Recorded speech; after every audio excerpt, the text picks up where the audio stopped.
Assalamualaikum warahmatullahi wabarakatuh. Benar. Saya bertanya mengenai eh, apa namanya. Jadi misalkan ada di zaman sekarang itu kan rata-rata sudah memiliki kloset sendiri ya di dalam rumah. Jadi apabila seseorang itu menyengaja diri gitu, tidak membangun kloset di dalam rumahnya karena ada kumbung ya. Kumbung itu jadi semacam tempat buang air besar gitu di pinggir kali. Nah itu. Lalu dia itu ya ceboknya tetap tapi di rumah gitu. Bagaimana hukumnya? Maksudnya tuh bagi orang yang menyengaja diri tidak membuat kloset itu. Seperti itu, Ustaz. Lalu ada satu pertanyaan lagi, hanya saja pertanyaan ini mungkin keluar dari konteksnya. Konteks membuang hajat ini. Jadi kan tadi ada hadis mengenai tentang buang hajat menghadap ke kiblat dan tidak boleh menghadap kiblat ataupun membelakanginya gitu. Makruh ya. Nah, lalu apakah dari hadis ini bisa dijadikan sebuah apa namanya gagasan bahwa Islam menyatakan bumi itu bulat gitu, Ustaz. Seperti itu. Memang sebenarnya tidak disyariatkan atau bukan tidak disyariatkan ya, tapi tidak diperintahkan, tidak ada perintah bahwa seorang muslim itu harus memiliki tempat buang air di rumahnya, ya. Jadi memang tidak ada perintah yang seperti itu. Tetapi dari apa yang kita pahami tadi, ya, jadi ini lebih terlihat sebenarnya di dalam hukum dan adab terkait membuang hajat di luar ruangan. Ya, kalau karena kalau membuang hajat di dalam ruangan, hal itu otomatis terhindarkan sebenarnya. Yaitu apa? Yaitu aspek mengganggu orang lain atau mengganggu orang lain. Ya. Nah, jadi itu yang kemudian beberapa hal yang kita bisa pahami sebenarnya dalam beberapa yang dalil-dalil yang menyebutkan terkait dengan beberapa adab tadi. Ya, bahwa Rasulullah mencontohkan dan beliau mendorong ketika kita melakukan aktivitas buang hajat itu untuk menjauh tadi, ya, bahwa di sana yang pertama memang konteksnya itu adalah agar tidak terlihat aurat kita, ya, karena itu perkara yang jelas di dalam Islam, haram terlihat aurat kita oleh orang lain. Nah, tetapi di sana juga ada terkandung pemahaman bahwa tadi, ya, dengan kemudian tempat di bawah, terus kemudian apa? Jadi aspek tidak mengganggu, baik misalnya terkait dengan bau, terkait dengan suara. Nah, begitu juga larangan buang air besar maupun kecil di tempat-tempat di jalan atau di tempat-tempat yang biasa dilalui orang atau tempat-tempat yang orang itu biasa berkumpul atau berteduh di sana. Itu kan menunjukkan aspek mengganggu itu menjadi sesuatu yang dihilangkan ya di dalam aktivitas membuang hajat ini, karena yang penting adalah memang, dan ini kita pahami bahwa yang sedang kita buang itu adalah kotoran, yang sedang kita buang itu adalah sesuatu yang nggak disukai orang, sesuatu yang bisa mengganggu orang, sesuatu yang menjijikkan, sesuatu yang kotor, sesuatu yang orang itu senantiasa berusaha untuk menjauhi, dan memang syariat juga memerintahkan agar kita menjauhi kotoran itu, kan gitu. Ya. Jadi di satu sisi syariat memerintahkan kita kan untuk menjauhi kotoran. Sementara di sisi lain, ya secara alami yang namanya manusia itu memang akan berusaha untuk menjauhi dari kotoran, ya, dan mereka terganggu, dan kita terganggu dengan kotoran itu. Nah, sehingga aspek itu menjadi perkara yang memang terlihat di dalam pembahasan terkait dengan hukum dan adab membuang hajat di luar ruangan. Kalau itu di dalam ruangan, maka kan sebenarnya hal-hal seperti itu secara otomatis atau kemungkinan besar kan terhindar. Ya, orang yang membuang hajat di dalam ruangan atau di tempat tempat yang memang dikhususkan untuk membuang hajat, maka sebenarnya secara umum itu kan akan akan atau secara umum itu akan terhindarkan ya di dalam aktivitas mengganggu orang lain, ya, walaupun tidak secara otomatis, ya, karena kan persoalannya adalah di dalam ruangan tapi kemudian ada enggak tempat penampungan atau bagaimana tempat penampungan kotorannya misalnya. Nah, itu juga menjadi perkara yang sebenarnya yang di dalam Islam seorang muslim itu harus memperhatikan itu. Ya, jangan sampai misalnya oke lah ketika buang air atau membuang hajatnya itu enggak mengganggu orang lain. Tapi tempat pembuangan ya kotoran kita itu kemudian ternyata mengganggu orang lain misalnya atau mengganggu tetangga misalnya. Maka itu menjadi perkara yang juga harus dihindari, ya. Nah, jadi memang tidak ada perintah untuk membuat tempat pembuangan atau membangun tempat pembuangan secara khusus ya terkait dengan kotoran ini. Tetapi yang dituntut tadi, yang didorong tadi adalah jangan pertama memang aspek kebersihan, terus yang kedua itu adalah jangan sampai ketika membuang kotoran itu mengganggu orang lain. Ya. Nah, sehingga kalau misalnya memang ada tempat umum ya yang biasa digunakan, maka itu juga harus diperhatikan jangan sampai mengganggu orang lain, yaitu apa? Seringkali atau kadang-kadang misalnya orang yang sembarangan ketika tempat buang airnya itu, ini kita masuknya ke pembahasan minggu depan ya, tempat buang air yang itu di dalam ruangan.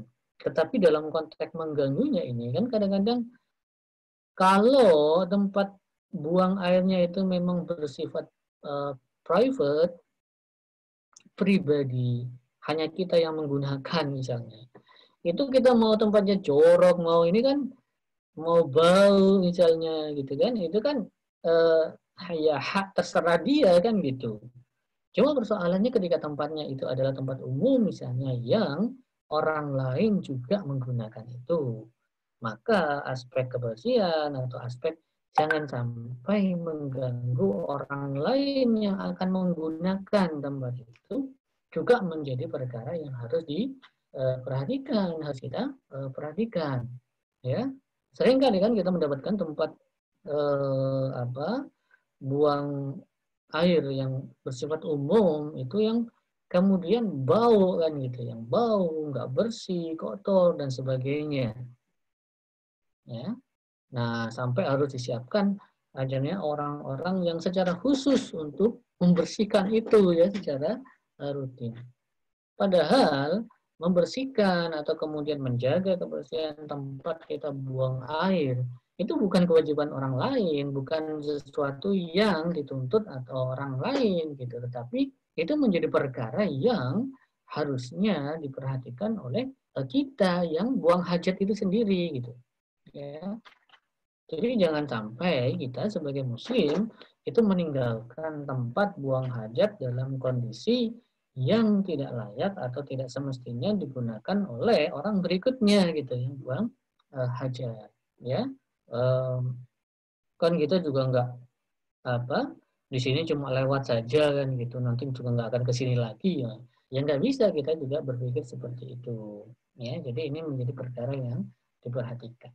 Nah, termasuk di sini kalau tempat yang digunakan itu adalah tempat yang bersifat umum dalam artian itu digunakan secara bersama-sama, maka juga tadi aspek tadi tidak mengganggu tadi itu bukan hanya tadi ya, bukan hanya ketika kita melakukan aktivitas buang hajat ya, tetapi tadi aspek pengaturan terhadap misalnya kotorannya, ada tempat penampungannya atau tidak, dan seterusnya. Nah, sehingga kayak persoalan misalnya bagaimana buang hajat di sungai misalnya. Nah, ini juga menjadi perkara yang harus diperhatikan. Apakah ini menjadi perkara yang bisa mengganggu orang lain atau perkara yang justru misalnya tidak baik dari sisi aspek kesehatan misalnya, ya.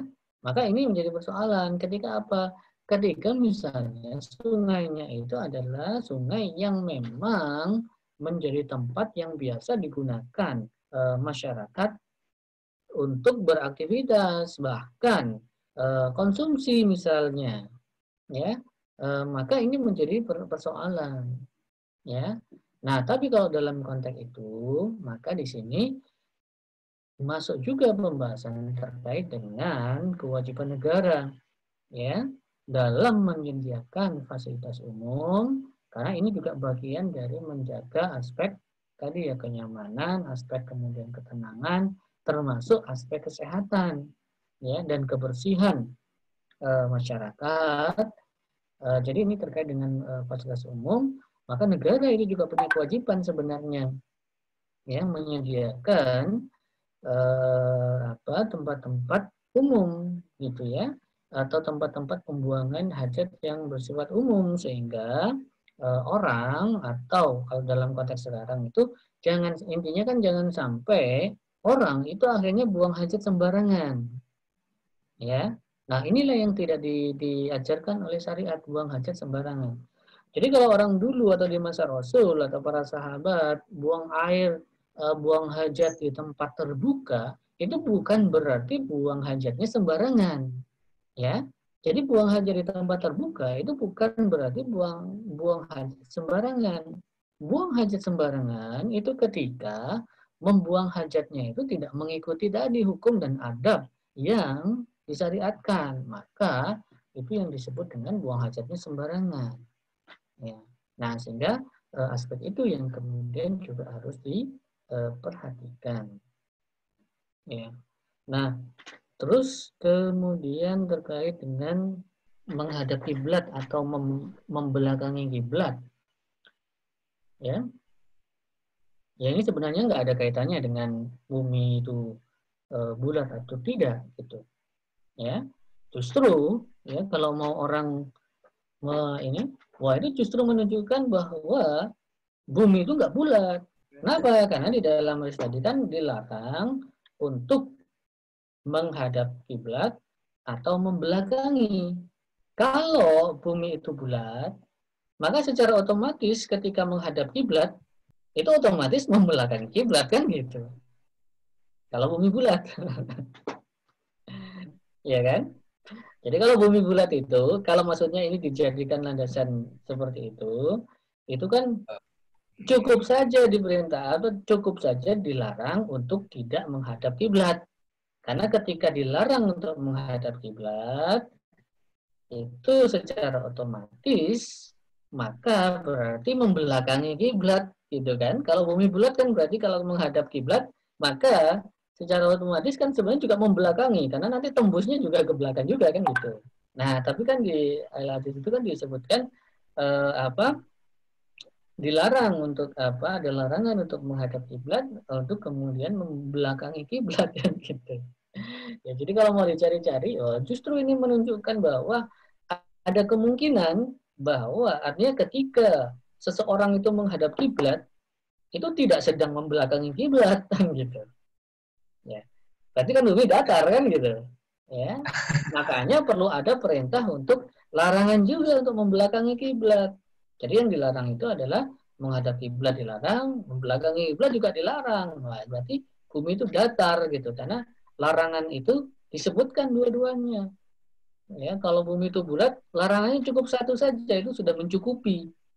Ya, nah, tapi kan konteksnya nggak seperti itu. Ya, tapi konteksnya membelakangi atau menghadap, ini kan konteksnya itu adalah konteks kalau itu kaitannya dengan bumi bulat enggak, ya konteks menghadap atau membelakangi itu kan konteksnya yang terdekat kan gitu. Ya, jadi konteksnya yang terdekat. Jadi walaupun misalnya bumi bulat, itu ketika kita menghadap kiblat, otomatis sebenarnya kalau ditarik ke belakang kita itu sedang membelakangi kiblat, itu kan kita membelakangi kiblat itu dari dalam konteks itu jaraknya lebih jauh gitu loh. Ya, sehingga yang dihukumi itu konteksnya itu adalah kita sedang menghadap kiblat, ya, tidak sedang membelakangi kiblat, gitu. Ya.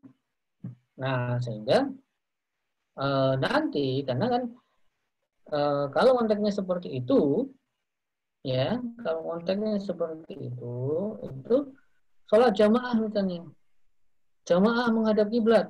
Wah, ada satu lagi yang kemudian berbalik, ya, 180 derajat, ya, membelakangi imam. Bilangnya, oh saya juga ngadep kiblat ini. Kalau diteruskan kan tembus kiblat juga kan gitu. Kan bumi bulat, ya. Jadi karena bumi bulat, saya membelakangi imam saja. Kan walaupun membelakangi imam, berarti kan saya juga menghadap kiblat sebenarnya. Ya, tapi kan konteksnya nggak seperti itu. Ya, jadi konteksnya nggak seperti itu. Nah, jadi eh, apa? Jadi nggak kemudian apa? Ya tadi akhirnya wah bukti apa? Justru kalau berjamaah itu satu arah kiblat membuktikan bahwa bumi itu nggak bulat gitu ya. Kalau bulat tadi harusnya jamaahnya juga boleh belakangi imam gitu ya. Sama-sama ngadep kiblat kan gitu. Ya. Nah, jadi kan tentunya bukan itu. Ya. Nah, jadi eh, apa? Ya perintahnya kan tadi ya menghadap. Jadi ini kan persoalan yang lain lah. Jadi bukan berdasarkan itu. Ini Ustaz, apa namanya terkait ini tadi kan Anda gabungnya agak terlambat saja di slide-slide awal itu apa namanya ada slide ya apa namanya yang isinya itu disunahkan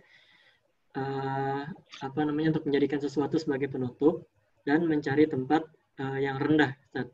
Nah, tempat yang rendah ini seperti apa Ustaz maksudnya gitu kan? Bukankah kalau misalkan kita makin rendah itu berarti makin kelihatan dari orang yang di atas itu Ustaz. Sehingga nggak ketutup akhirnya. Itu bagaimana Ustaz maksudnya? Keren. Iya, jadi maksudnya tempat yang rendah itu justru tempat yang terhalang gitu loh maksudnya. Tempat yang terendah itu adalah tempat yang berarti ada tempat tinggi. Ya. Jadi bukan kemudian tempat yang rendah itu maksudnya ya kalau dengan apa seperti itu tempat yang tinggi juga kelihatan juga kan dari bawah. Jadi konteksnya al-ghaid atau tempat yang rendah itu maksudnya justru tempat yang rendah itu lebih mungkin untuk terhalang dari pandangan kebanyakan orang. Jadi tempat yang jadi secara apa? Secara logika itu adalah tempat yang tinggi itu kan lebih terekspos, lebih terlihat, lebih ter apa? Lebih terbuka gitu. Ya. Nah, itu biasanya. Nah, sehingga konteksnya tadi, itu yang dimaksud dengan tempat yang rendah, itu konteksnya tadi. Nah, begitu juga biasanya, kalau tadi ya tempat rendah, itu kemungkinan bau dan macam-macamnya itu lebih rendah untuk kemudian tersebar. Ya. Nah, jadi kembali kepada bahwa ini adalah, intinya itu adalah ada aspek kita dari satu sisi itu terlindung dari pandangan orang lain sehingga aurat kita itu tetap terjaga. Sementara di sisi lain ya orang lain itu juga terhalang ya dengan aktivitas orang yang sedang membuang hajat itu. Nah, dengan adanya yang terhalang atau menghalang tadi, itu menjadikan aktivitas buang hajatnya itu bisa seminimal mungkin tidak mengganggu orang lain. Ya, nah sehingga tadi intinya itu adalah apa? Dengan adanya penutup, ya, adanya apa? Terhindar dari pandangan kebanyakan orang, ya bahkan tadi tempat apa? Jadi kalau perintah Rasul tadi kan ya, jadi al-hadfu. Jadi kita mencari al-hadfu. Al-hadfu itu adalah jadi adalah tempat tinggi, tempat yang tinggi. Ya, yang tempat yang tinggi itu maksudnya adalah semacam gundukan tanah, gundukan pasir atau bukit kecil atau apa. Yang intinya yang kemudian kita diperintahkan untuk ke belakangnya gitu. Ya. Nah, itulah yang kemudian disebut dengan al-ghaid tadi, tempat yang rendah tadi. Jadi tempat yang lebih rendah itu bukan hanya sekedar tempat bukan tempat rendah yang kemudian justru terlihat orang, bukan. Tapi konteksnya itu tempat terendah itu justru memungkinkan dia itu terjaga atau terlindungi dari pandangan orang. Karena tempat yang rendah itu berarti dia itu berada di sisi belakang atau di balik tempat yang tinggi atau al-hadfu tadi. Entah itu berupa gundukan tanah, entah bukit kecil, entah misalnya batu besar atau balik pohon atau apa. Ya, jadi ini sebenarnya tidak bertolak belakang, ya, dengan perintah berlindung, terus kemudian ini kan tadi ya, ini nggak bertolak belakang, malah saling menguatkan tadi ya. Jadi tempat yang jauh, sebisa mungkin tempat yang jauh, terus kemudian tempat yang rendah, tempat yang terhalang, ya, di balik bukit atau di balik gundukan tanah atau di balik lebatnya pepohonan, ya. Jadi ini kan sebenarnya memberikan mafhum yang tidak bertolak belakang sebenarnya, ya. Dan itu bisa diselesaikan dengan kita buang hajatnya itu di tempat yang khusus untuk buang hajat, gitu kan. Atau yang kemudian kita kenal sebagai apa? Ya, kamar kecil lah, entah WC lah, entah kakus lah, entah apa namanya ya. Jadi intinya itu adalah tempat yang secara khusus dibuat untuk kita membuang hajat. Nah, dengan tempat yang khusus itu, maka perintah-perintah tadi terhalang, terus kemudian tidak mengganggu dan seterusnya, itu bisa terrealisasi dengan itu, gitu. Ya. Nah, jadi memang tadi kan saya sampaikan, tidak secara spesifik ada perintah untuk membuat tempat seperti itu, tidak.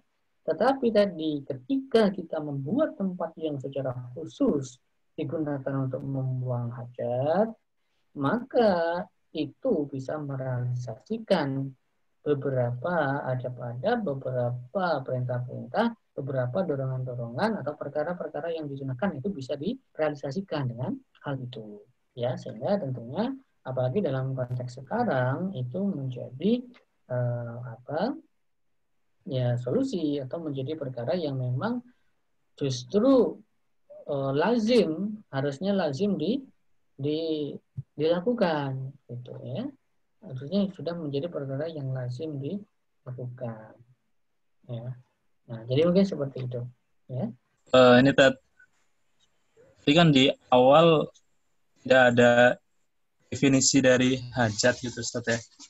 Mungkin bisa dijelaskan karena agak bingung gitu. Jadi kencing itu termasuk hajat, kemudian hadas, antara istilah hadas sama hajat gitu, Ustaz. Nah, kemudian apakah misal buang angin itu termasuk hajat bukan, Ustaz? Ron.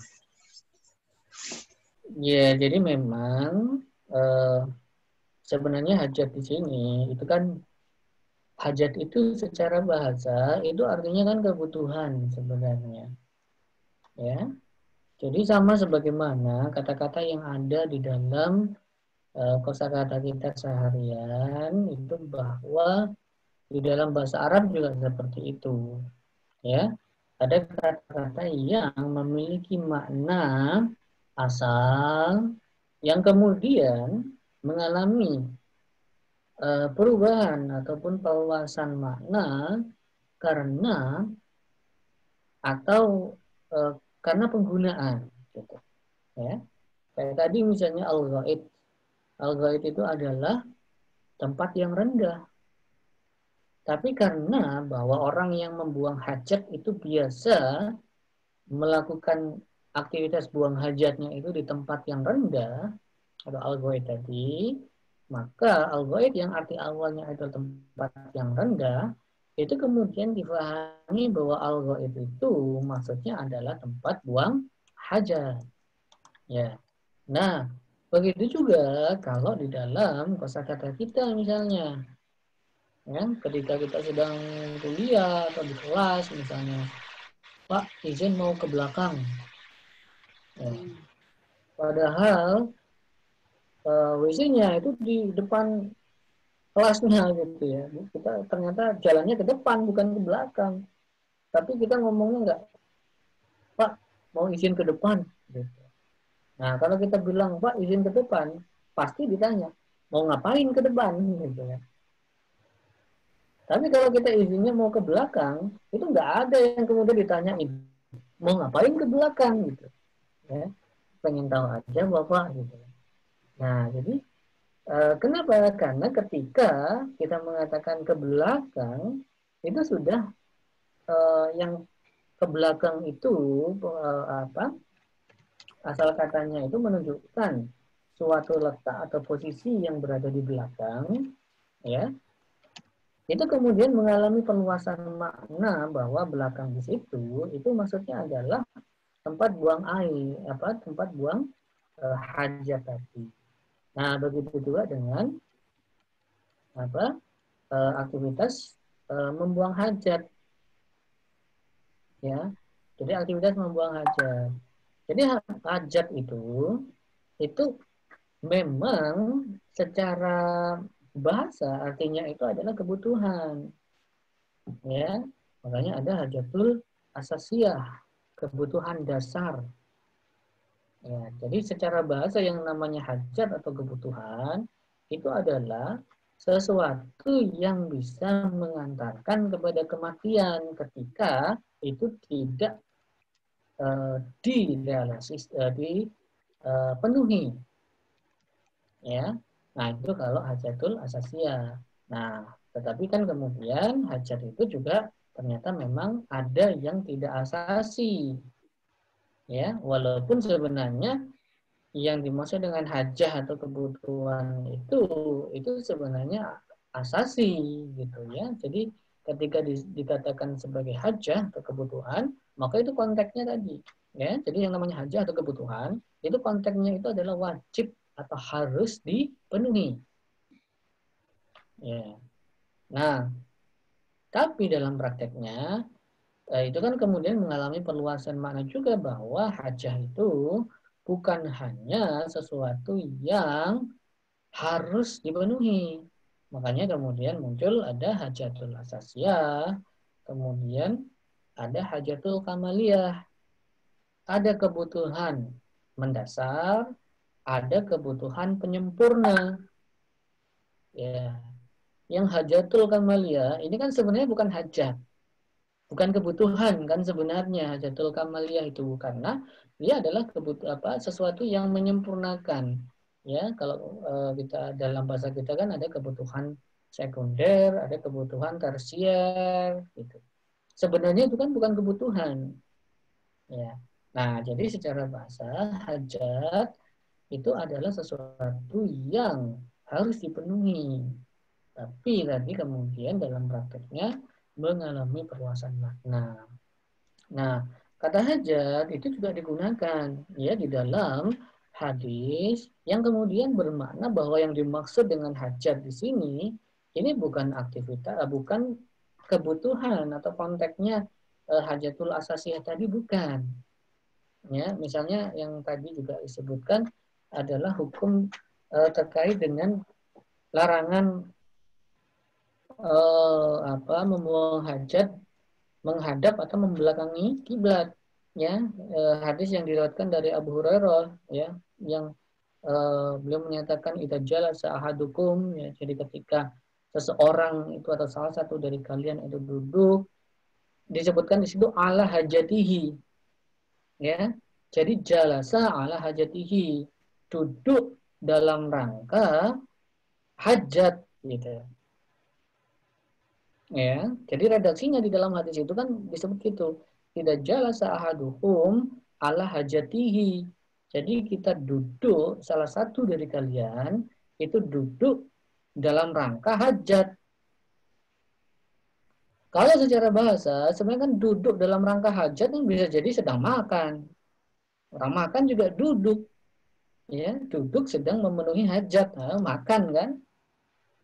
Tapi ternyata yang dimaksud, akhirnya kan kalau kemudian kita memahami seperti itu kan Abu Hurairah kemudian mengatakan kan idza jalasa ahadukum ala hajatihi, jadi jika salah seorang dari kalian sedang duduk dalam memenuhi hajat, ya, kemudian dikatakan fala yastaqbilil qiblata, maka janganlah menghadap kiblat. Oh, berarti makan sedang duduk, ya, duduk makan itu nggak boleh menghadap kiblat kan gitu akhirnya.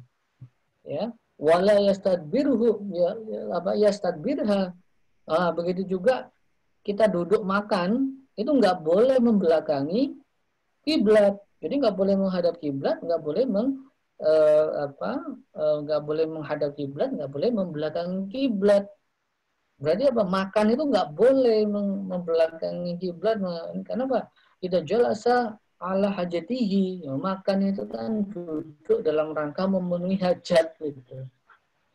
Nah, tapi kan ternyata yang dimaksud di dalam hadis ini, dan itu difahami oleh semua orang, difahami oleh semua sahabat bahwa yang dimaksud idza jalasa ala hajatihi, ya, idza jalasa ahadukum ala hajatihi, tidak salah seorang dari kalian itu duduk sedang menunaikan hajat, itu maksudnya bukan sedang makan, tetapi maksudnya itu adalah sedang membuang hajat atau sedang melakukan aktivitas buang air kecil atau buang air besar. Nah, dari situ akhirnya kita memahami bahwa membuang hajat itu juga merupakan, artinya bukan istilah yang salah gitu loh, karena secara bahasa bahkan digunakan di dalam hadis itu adalah jalasa ala hajat ini, ya. Nah, jadi aktivitas membuang hajat itu bisa dipahami sebagai sedang melakukan aktivitas buang air kecil maupun buang air besar. Ya, jadi konteksnya itu juga merupakan kebutuhan, gitu loh, kebutuhan yang harus dipenuhi.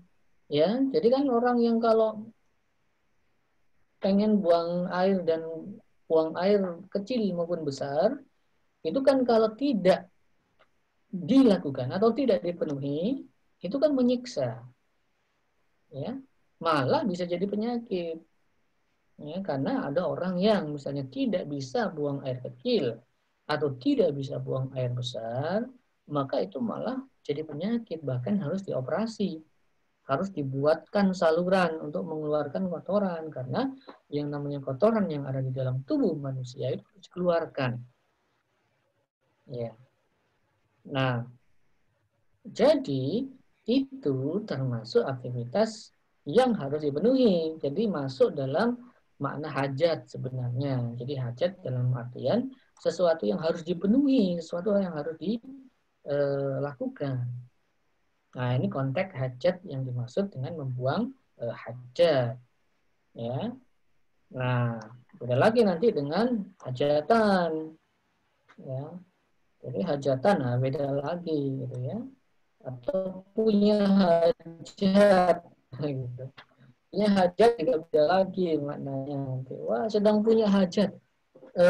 Jadi wah, minggu depan ini kita mau ngadain hajat. Mau jadi wah, kalau gitu ngaji dulu Vicky, ada pembahasan adab hukum buang hajat nih. Wah, beda hajatnya. Ya. Nah, jadi memang harus dilihat ini konteksnya. Jadi yang membuang hajat di sini konteksnya tadi. Nah, tentunya di sini aspeknya aspek itu. Nah, ini tentunya berbeda dengan makna hadas. Gitu. Jadi hadas itu, bagaimana yang kemarin kita bahas konteksnya, pembahasannya itu adalah pembahasan terkait dengan najis. Bahwa najis itu ada dua, ada najis hisiah, ada najis hukmiyah. Jadi kalau kemudian orang atau kita biasa menggunakan istilah najis saja, atau populer disebut dengan najis, maka sebenarnya yang dimaksud itu adalah najis hisiah.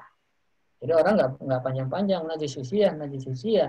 Jadi cukup aja dengan mengatakan itu najis, maka yang dimaksud itu adalah najis hisiah. Tapi ketika orang menggunakan atau hadas misalnya, nah maka itulah yang termasuk najis hukmiyah. Ya, jadi najis hukmiyah itu lebih populer atau di dalam bahasa syariat itu disebut sebagai hadas, baik kecil maupun besar. Nah, jadi hadas itu adalah najis hukmiyah. Nah, jadi konteksnya tentunya berbeda antara hadas itu dengan hajat tadi. Wan, videonya nggak nyala, Ustaz. Koneksi saya kurang bagus. Dari tadi putus-putus. Yang ingin saya tanyakan mungkin tidak ikut dari awal tadi. Apa ya? Tadi sudah dijelaskan terkait buang hajat di luar ruangan, mana kemudian ada posisi rendah dan ada posisi tinggi, yang dimana kemudian seharusnya dilakukan pada posisi rendah. Nah, bagaimana dengan lingkungan sekitarnya gitu ya, Ustaz? Karena ada biasanya larangan untuk buang hajat di tempat-tempat yang dianggap dihuni oleh makhluk-makhluk halus gitu, Ustaz. Ya, kadang kan kalau dalam perjalanan itu kepepet banget gitu ya. Misalnya buang dalam hal ini buang air kecil, itu paling sering dilakukan saya lihat ya. Termasuk saya sering kadang alami ya, kalau lintas provinsi itu misalnya naik truk gitu ya, terkadang kita sulit nyari toiletnya di mana gitu. Dan mau tidak mau biasanya mobil harus parkir dan kita harus cari tempat untuk buang air itu. Nah, sementara kita misalnya tidak tahu apakah posisi daerah itu dianggap sesuatu hal yang kadang dianggap banyak makhluk halus dan sebagainya gitu, Ustaz. Gimana yang perkara-perkara seperti itu, Ustaz? Ada larangan bagi kita itu untuk atau makruh ya. Kita dimakruhkan untuk buang air kecil khususnya di lubang. Ya. Nah, yang salah satunya itu kan disebutkan ya oleh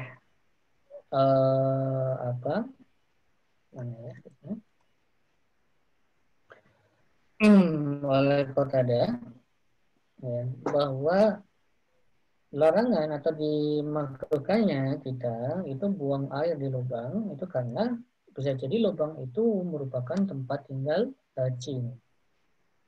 Nah, jadi artinya adalah bahwa kita di dalam aktivitas membuang hajat itu cukuplah bagi kita itu mengikuti hukum-hukum ataupun adab-adab yang telah disebutkan atau diajarkan oleh syariat. Ya. Jadi ketika misalnya tadi ya kalau terkait dengan makhluk halus ini kan maksudnya jin kan, ya bukan mikroorganisme atau mikro ini kan. Jadi saking halusnya itu kan sampai mikro. Tapi makhluk halus di sini yang dimaksudkan jin.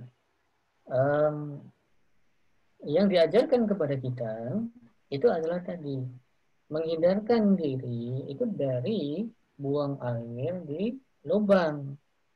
Itu konteksnya supaya tidak mengganggu tadi. Nah, kalau itu dalam artian bahwa bukan lubang ya, tetapi memang tempat itu banyak penunggunya misalnya. Ya, itu adalah perkara yang kita nggak tahu. Itu adalah perkara yang di luar kemampuan kita dan itu juga bukan karena nggak ada maksudnya ya hadis-hadis itu misalnya yang melarang janganlah kalian buang air kecil maupun buang air besar di tempat yang ada penunggunya misalnya. Kan nggak ada. Ya, tidak ada adab membuang hajat seperti itu. Ya, justru yang tidak diperbolehkan itu adalah kita itu buang hajat di tempat-tempat yang banyak penunggu manusianya. Ya, nggak boleh. Ya, bukan penunggu makhluk halus, tapi penunggu manusianya tadi. Karena tempat misalnya berlindung atau berteduhnya manusia, itu kan justru kita dilarang, bukan hanya makruh, tetapi dilarang, diharamkan, karena akan menjadi laknat.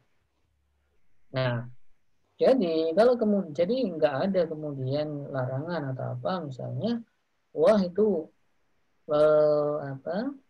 itu tempatnya banyak ini. Kan tadi justru yang diperintahkan, ya, yang dan dicontohkan oleh Rasulullah, itu kalau kita misalnya melakukan perjalanan atau apa gitu kan, atau kita sedang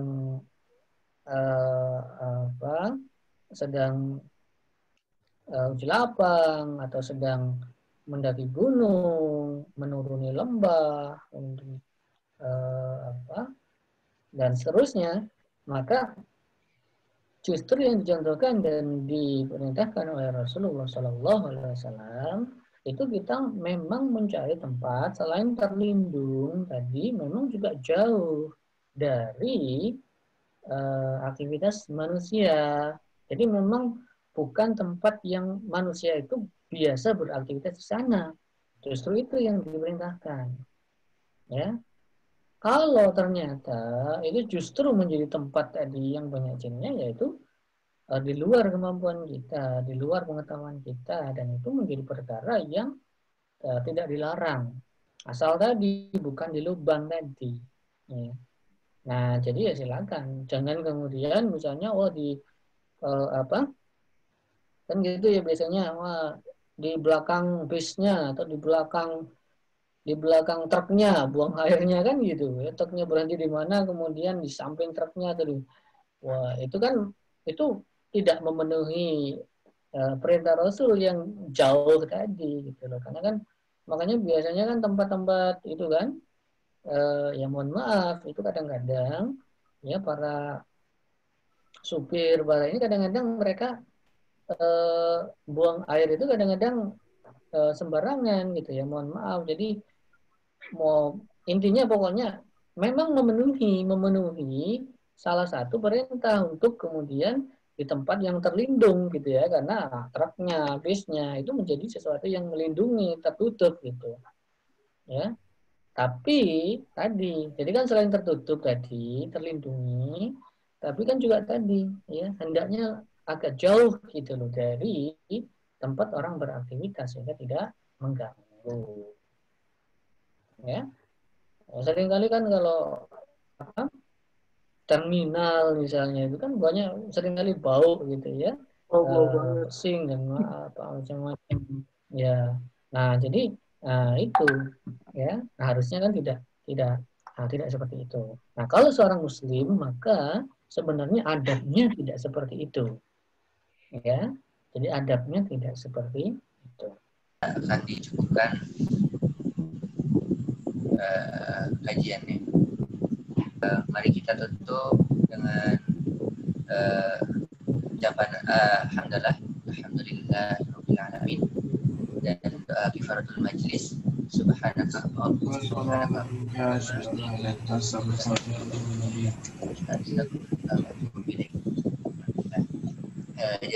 khairan katsiran Ustaz telah berkenan mengisi kajian fikih pada malam hari ini. Demikian, wassalamualaikum warahmatullahi wabarakatuh.